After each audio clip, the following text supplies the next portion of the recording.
Um, I think it shouldn't be understated how important Dervla's case was in relation to this area, and it was very fitting that she went before me because what we did in relation to the Shein listing was on the back of a lot of what came out of her case.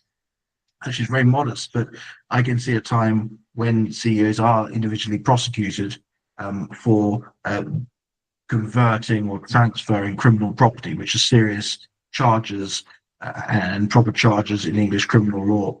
So I think it's very important to see how one case kind of is built on another case, and that what happened in that case and the law that she made there will be transferable not just within the UK but also around the common law world as well. I'm going to talk about the Shine listing. I'm not going to go for very long because I'm sure we will have some questions, etc. In relation to supply chains, you will know that the UK imports lots of goods from China, and there's a huge risk in relation to Uyghur forced labour, as well as other potential criminal proceeds from environmental crimes, etc. There are companies, as the devil said at the start, who actually advertise the fact that they sell Uyghur labour products, which is quite something. You will know up to 40% of the UK solar industry is from potential slave labour, but those campaigning recently had a big win on this, which is really good. GB Energy, which is going to be a new state energy provider, if and when it's set up, will not use slave-made solar panels. So that's good news. And I should say that those who protest have had other big wins in the UK as well, including some clothing companies who've decided not to use cotton from the region too. There's also problems within the automobile industry, but I'm not going to focus on that today. The Modern Slavery Act, I call it a toothless tiger. It does mandate businesses with a turnover of 36 million to publish modern slavery statements. There are 40% of companies who've consistently failed to comply. I failed to find any civil enforcement. So there's civil enforcement. Companies can be fined for not complying with the act, not producing these modern slavery statements, but there's never been any civil enforcement. There's no criminal penalty for failing to comply as well, which is obviously problematic. I find, and I practice in criminal law, but I also practice some areas of civil law, the power of the criminal courts to send people to prison really focuses minds on doing the right thing. There are many cases, civil cases, where people are chasing money they're owed or property that they're owed, and they will fail to respond to the proceedings. But as soon as you start to prosecute, if you look at a private prosecution or a state prosecution, people actually start listening and start being involved in the litigation, which is very important. Other jurisdictions have more intensive provisions in relation to slave labour. The US, of course, has the Uyghur Forced Labour Prevention Act, and which has a reverse burden, a rebuttable presumption, they call it, that goods from the region are from slave labour. I think that's probably a good start. The US legislation is not perfect. If you speak to people who practice in the United States, there are some things which are creeping through, but it's a lot stronger than anything we have here. The EU's passed forced labour regulation, but it's only just coming into force. We'll see the full force of that, I think, by December 2027. We made submissions along with Stop Uyghur Genocide and the Global Legal Action Network, Lawyers for Uyghur Rights, and the World Uyghur Congress to the House of Lords Select Committee about strengthening the Modern Slavery Act. I won't go through everything we said. Obviously, we went for criminal offences for companies and individuals who recklessly or knowingly commit forced labour offences. So importation would be one of those offences. But also, I think there needs to be criminal offences in relation to due diligence. So there should be a requirement on companies and directors to conduct due diligence as to where the goods have come from. So that should be mandated with it being a criminal offence if they don't do so. Now, we are looking at the Shein case. Shein announced that they were going to list on the London Stock Exchange, which was quite shocking because there'd been a lot of information about Shein sourcing goods from the region. Those who know the company will know it operates on a very low cost model. The use of slave labor within the production is very worrying. Bloomberg did some really good testing on fine garments where they're able to use the DNA of the cotton to work out where it come from, which was quite useful. So they could definitively link it to slave cotton from the Uyghur region. The listing was first attempted in the US. US regulators refused to list Shein. One of the concerns was the labor concerns. There was other concerns about fairness to US retailers, etc., because of the model. But one of the concerns in the US were the labor concerns. We, for Stop Uyghur Genocide, launched a legal campaign. We started writing to the FCA, Financial Conduct Authority, and the London Stock Exchange, and simply saying to them, how can you be listing a company when there is this illegality within the supply chain? And coming back to the Gland case, we could show that if something comes from the proceeds of crime from slavery, then the profit of that will become the profit from criminal transfer, criminal property as well. So the Gland case was very, very useful in relation to that. And we objected. We said there was lots of legal obligations they weren't following by allowing that to be transferred through the London Stock Exchange and listed on the London Stock Exchange. One of the examples I like to give in relation to it is if the Mexican cartel showed up in London and went along to the FCA and said, we want to list, we want to start putting our profits through the London Stock Exchange, surely the FCA would stand up and say, well, we're not going to do that. That's going to be, that would be criminal property. From the way they responded to us, though, it was almost like they thought they had absolutely no obligation to protect the London Stock Exchange from being a huge money laundering operation, which was really bizarre. There's this kind of idea when it comes to slavery that's different from other offences. One of the examples of this came out when we started to look into the advice notes the FCA had. They had an advice note in relation to profits from cannabis, so legal cannabis profits, and how that should be checked to make sure they were legal profits before they were able to access the London Stock Exchange. Yet we weren't able to find, they didn't produce to us anything about slave labour. So respectfully, they should be looking at slave labour the same, or even more seriously than legal cannabis companies on the stock exchange.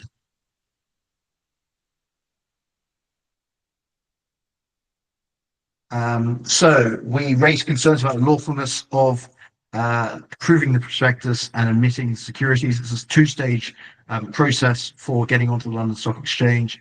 You send your prospectus along to the FCA. It's actually a three-part process. You send your prospectus along, then the FCA admit the securities, and then the London Stock Exchange lists it there so people can start buying shares in the company. And we also requested that they started asking questions from Shein in relation to the Shein's modern slavery statement. Many of you who've watched and followed this area will remember the UK legal director of Shein in one of the most embarrassing ever parliamentary interviews. She was grilled by politicians from all our major parties here. I'd invite you to go and watch it. And she refused to answer many of the questions. It seemed that she was treating the committee with contempt because there were many questions she didn't answer. And that was really a turning point in the way people looked at the company. I think it's worth watching for how not to approach this kind of thing if you're a company in the United Kingdom. We submitted a dossier of evidence, a Gland notice, as they're now called, to the FCA, saying this is what's going on. We included links showing Uyghur cotton being linked to forced labour. We used Dr. Adrian Zen's research as well, because he's done specific research on this area, as well as the information about the Bloomberg testing, which is really useful. We said that forced labour breaches the Modern Slavery Act, and if that's carried out overseas, the proceeds within the United Kingdom become criminal property, and based on what Dervla had done earlier, which I'm going to talk about a little bit. I don't want to speak. I don't want to speak too much about that because she's just covered it. This is the approval of prospectuses. There's not that much in the approval of companies' prospectuses by the Financial Conduct Authority, which goes to kind of human rights concerns. Although prospectus has to contain the information that investors need. So we were saying to the FCA, well, surely investors need to know whether they're going to be potentially criminally liable themselves. Because when we look at the POCA offences that Dervla was mentioning, you'll see that somebody who invests in or takes the profit of slavery, if you took shares in Shein and you made profit out of it, could actually become criminally liable themselves. That's looking at the criminal consequences. But what about the consequences if things start to get seized? So if the border force and customs started doing things properly and started seizing items as they came in, if they had slave made cotton in them, that affects your investment in the company. So we argued and said, in relation to the approval of prospectuses, information about slave labor is relevant information for investors. You'd be very upset if you didn't know anything about this and you bought shares and they lost all of their value if anything happened with them. So I think it's important, even at that early stage, the approval of prospectuses, it didn't really focus on human rights, but there is also an investor right point to it for investors to be able to be safe and secure with investing in companies. The FCA makes rules, prospectus regulation rules, and in making those rules, they've got a legal duty to minimize the extent to which it is possible for a business carried out by a recognized investment exchange to be used for a purpose connected with financial crime. Pretty much they're being told that they must make rules to prevent them being a huge supermarket for criminal proceeds, which makes sense because which country wants to have their main stock exchange being a transfer hub for criminal proceeds, whether they're from drugs or slavery or other offences. So that's the kind of duty which is placed on the FCA.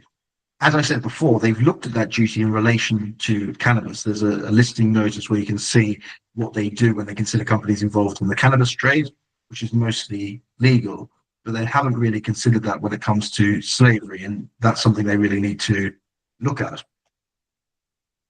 So that was the kind of approval of the prospectus. The next stage is admission. So once your prospectus as a company is approved, you apply for admission before you're allowed to list, and this may be refused by the FCA, and they look at the listing rules. Now, most of the listing rules are in relation to disclosure, so there's lots of points there about whether companies are properly disclosing the risks in relation to modern slavery. But we say that at this point, when it comes to the admission to the list, this is really where the FCA should be carrying out at least some kind of investigation into companies to make sure they're not going to admit companies whose proceeds are purely criminal to the list. I come back to my example about the Mexican cartel kind of turning up. There must be some kind of check at this point to make sure that they're not breaching the law themselves, the FCA and the London Stock Exchange. Because if you follow the profits through and you look at the POCA offences we're going to come to, it's possible that if you're the London Stock Exchange and you start allowing trading in a company whose proceeds are criminal or partly criminal, then you're committing a POCA offence yourself because you're involved in transfer of criminal. You're helping. You're part of the conspiracy to transfer criminal proceeds around. So the decision in the Gland case really spreads out quite widely. And Dervla probably said that law firms got really excited about it in relation to informing their corporate customers, but some of our state institutions potentially were a bit slow to realise that they may end up criminally liable themselves, which I think is quite interesting from a criminal law point of view. These are all the requirements under the listing rule 20.2.6, and that they need to provide the information required and conditions can be placed upon an applicant, etc., etc. Then I've got here the kind of factual context based on the Dervla's case. I'm not going to go over it in detail because you've heard a lot about it. But I do want to make a couple of points in relation to criminal property. there was a very good point in the Gland case where it seemed that the National Crime Agency was suggesting that we need to pre-prove that something's from criminal proceeds rather than just having a suspicion, which didn't make any sense. So there is an obligation on organizations to actually do a bit of due diligence if there is some evidence, a prima facie case at least, or some evidence of criminal property. This one I've got in here is actually Dervla's diagram, which I really like, and this is to explain one of the points. She's made it very well. It's about the temporary circuit breaker. If you pay a proper price for something, then you might not be guilty of the Section 329 offence, which is acquiring, using, being in possession of criminal property. Breaking it down quite simply, I pay a proper price for slave-made cotton, and I've got it in my back garage. I'm probably okay if I've paid proper price for it. But as soon as I transfer it to someone else, then I'm probably guilty of one of the other offences here, transferring Section 327, as you can see up here. As soon as I send it overseas, if I disguise it and change it into clothing, so I make it into cheap T-shirts, if I convert it, if I sell it to someone else, if I arrange with someone else for them to acquire it or for someone else to buy it, so that the circumstances are endless where that offence just wouldn't apply. So that's why the decision had such a wide-ranging effect, because it means that companies couldn't just pay a proper price for something and then hope to escape from the fact that it still remains criminal property. That's the adequate consideration point. I've just spoken about that. So that limited the kind of defense of adequate consideration. If adequate consideration, so effectively a fair price was paid for something. Moving on, we made lots of arguments in relation to the duty of the FCA. As I said, there's no clear kind of guidance the FCA has given itself in relation to slavery, which we say that they should actually give themselves, given how important they are for companies entering the UK market.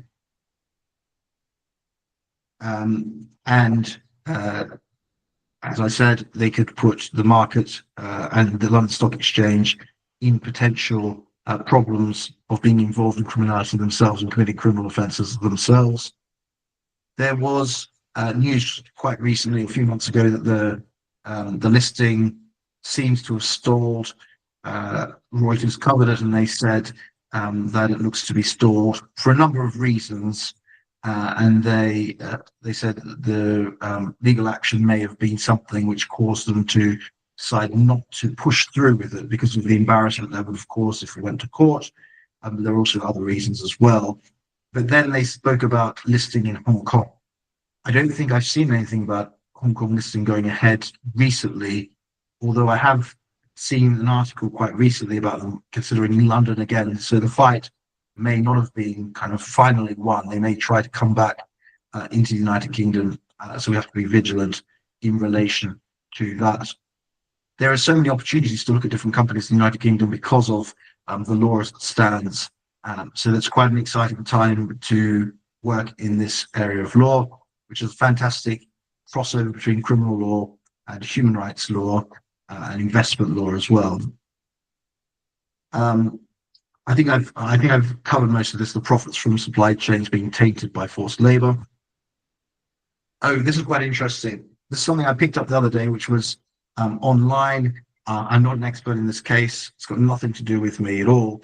But Australian women's Uyghur rights group has been working with a top Australian law firm, and they're looking at Kmart. Many of you might not know what Kmart is. It's a bit like Tesco's, I suppose, but doing more clothing. So really cheap clothing. In every big town in Australia, there's a Kmart, and they're looking at whether Kmart has been properly disclosing where things have been coming from and whether there might be forced labour within the supply chains. Kmart, of course, denies knowing about it, but it's really interesting to see what comes out of that. And at the moment, it's kind of a consumer rights type action, I think, when I looked at the press reporting around it. So consumer rights about proper labeling of things. It could turn into a GLAN type proceeds of crime case as well. If Kmart CEO knows that they are using slave-made cotton, then that might be enough under Australian criminal law, which I'm not an expert on, but it might be enough under their similar provisions to our POCA Act in the United Kingdom for him or her to be guilty of criminal offences. So that's one to kind of keep your eyes on. Quite exciting. It's really good to see these cases happening all around the world, so not just focused in one country. There's lots of opportunities. There's lots of opportunities there. So I think that's me done. What I just say is a final point. There are great opportunities for looking at punishment of people who make profits out of trading these types of goods. I look forward to the first prosecution of someone in the United Kingdom under the law as established, as clarified by Dervla. That would be really exciting. And I think it's up to individuals in the community really to work on this. There aren't huge resources to work on these types of cases, and there are huge amounts that can be done by individuals and community groups as well. So if you think that somebody is using slave labor, and you can do research to work out which companies are doing so, there's no reason why you can't write to their CEO and say, here's a letter, we think there's evidence of this, what's your response to that? And see, what we need to do is we need to make sure no one has an excuse to say, well, I didn't know about it. I suspect actually if you've got the internal communications from lots of these companies, you'd find information that they very much do know about it, and they're receiving legal advice in relation to it, etc., etc. But don't give them the excuse of saying they don't know about it. Write to them, make sure the CEOs have publicly stated their position on this, because it may actually help in the future when it comes to looking at criminal proceedings against them.